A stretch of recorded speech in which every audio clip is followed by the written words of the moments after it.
Hello guys, welcome to street commentary. இன்றைக்கி நம்ம பார்க்க போகிற டாபிக் வந்து நேற்று நடந்த Delhi Capitals vs Rajasthan Royals மேட்ச்சில் சஞ்சு சாம்சனோட விக்கெட்டு தான்.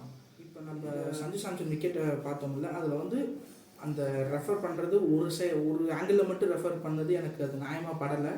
ஸோ இன்னும் 2-3 சைட் பார்த்து பண்ணியிருந்திருக்குன்னு எனக்கு தோணுது. இது வந்து முதல் தடவை இல்லை இந்த சீசனில். பேட் அம்பைரிங்கிறது இந்த சீசனில் நிறைய தடவை நடந்துக்கிட்டு இருக்குது. இப்போ எக்ஸாம்பிள் எடுத்துக்கிட்டிங்கன்னா, நோபால் போட்ட பால் நோபால் இல்லைங்கிறது, இல்லை நோபால் இல்லாத பால் நோபாலுங்கிறது.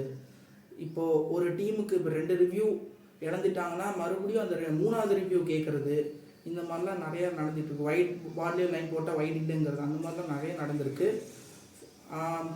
ஸோ ஸ்மார்ட் ரிவ்யூங்கிறது நம்ம டெக்னாலஜி பேஸ்டு ரிவ்யூ அப்படிங்கிறதுனால இது கொஞ்சம் நம்ம அக்யூரேட்டாக பண்ணால் நல்லாயிருக்கும்.